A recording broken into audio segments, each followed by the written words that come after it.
ay hindi naging tama. As a matter of fact, COMELEC, sabi po ng Korte Suprema, committed grave abuse of discretion. Tama po?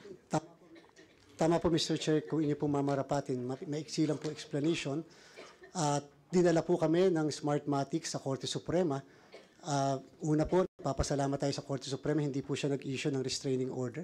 Pinayagan po niya na magtuloy-tuloy ang COMELEC sa issue niyan. At ipinaliwanag po niya, nang sabi po ng Korte Suprema sa kanyang desisyon, na wala namang irreparable damage or injury sapagkat presumptive na bidder pa lamang yung Smartmatic. Number 2 po, doon sa issue na kung ano po yung basihan na ginamit po ng COMELEC, yun po yung issue, Mr. Chair, ng integrity ng mismong kumpanya sapagkat at that time, Mr. Chair, meron na pong kaalaman ng inyong Commissioner Elections patungkol sa nangyari noong 2016. At dahil po doon ay